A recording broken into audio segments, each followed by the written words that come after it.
मिलिंद भिक्षु नागसेन से मिलने गए, उनको नमस्कार और अभिवादन किया और एक और बैठ गए। नागसेन ने भी जिज्ञासु एवं विद्वान राजा का अभिनंदन किया। तब राजा मिलिंद ने प्रश्न किया, भंते, आप किस नाम से जाने जाते हैं? आपका शुभ नाम क्या है? महाराज, मैं नागसेन नाम से जाना जाता हूँ और मेरे सह ब्रह्मचारी मुझे इसी नाम से पुकारते हैं। यद्यपि माँ बाप नागसेन, शूरसेन या सिंहसेन ऐसा कुछ भी नाम दे देते हैं, किंतु यह व्यवहार के लिए संज्ञाएं भर हैं, क्योंकि व्यवहार में ऐसा कोई पुरुष आत्मा नहीं है। भिक्षु नागसेन के इस असामान्य उत्तर से चकित सम्राट मिलिंद ने उपस्थित समुदाय को संबोधित करते हुए कहा, मेरे 500 यवन और 80,000 भिक्षुओं, आप लोग सुने। भंते नागसेन का कहना है कि यथार्थ में कोई आत्मा नहीं है। उनके इस कथन को क्या समझना चाहिए? फिर भंते को संबोधित करते हुए कहा, यदि कोई आत्मा नहीं है तो कौन आपको चीवर, भिक्षापात्र, शयनासन और ग्लान प्रत्यय औषधि देता है?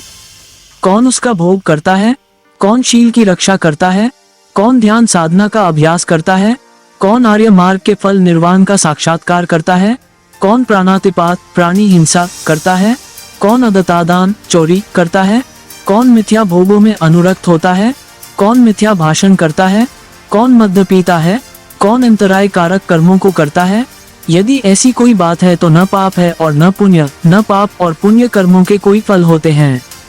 भंते नागसेन, यदि कोई आपकी हत्या कर दे तो किसी की हत्या नहीं हुई। भंते, तब तो आपका कोई आचार्य भी नहीं हुआ, कोई उपाध्याय भी नहीं और आपकी उपसंपदा भी नहीं हुई। आप कहते हैं कि आपके सह ब्रह्मचारी आपको नागसेन नाम से पुकारते हैं, तो यह नागसेन है क्या? क्या ये केश नागसेन है? नहीं महाराज।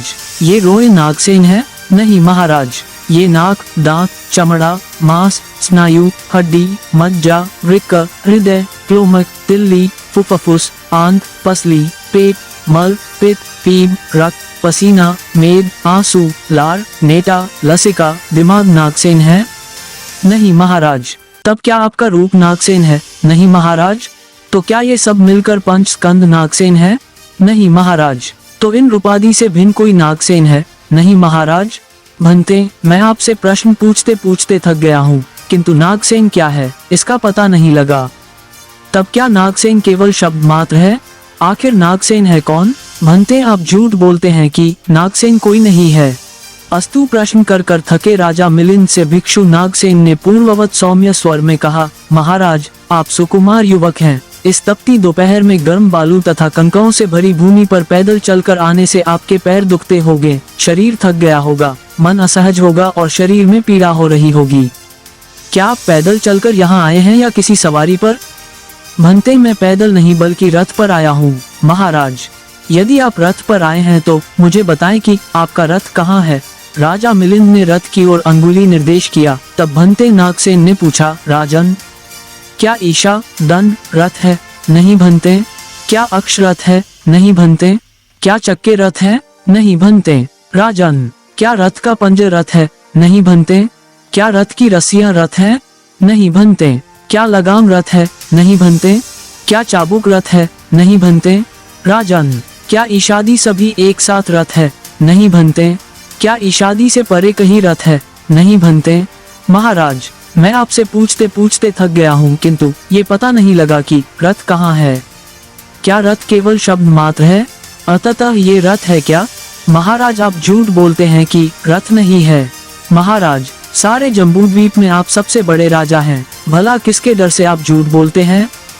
500 यवनों और मेरे 80,000 भिक्षुओं, आप लोग सुने। राजा मिलिंद ने कहा, मैं रथ पर यहाँ आया, किंतु मेरे पूछने पर कि रथ कहाँ है वे मुझे नहीं बता पाए। क्या उनकी बातें मानी जा सकती हैं? इस पर उन 500 यवनों ने आयुष्मान नागसेन को साधुवाद देकर राजा मिलिंद से कहा, महाराज, यदि हो सके तो आप इसका उत्तर दें। तब राजा मिलिंद ने कहा, भंते, मैं झूठ नहीं बोल रहा हूँ। ईशादी रथ के अवयवों के आधार पर केवल व्यवहार के लिए रथ ऐसा नाम कहा गया है। महाराज, बहुत ठीक, आपने जान लिया कि रथ क्या है। इसी प्रकार मेरे केश इत्यादि के आधार पर केवल व्यवहार के लिए नागसेन ऐसा एक नाम कहा जाता है, लेकिन परमार्थ में नागसेन नामक कोई आत्मा नहीं है।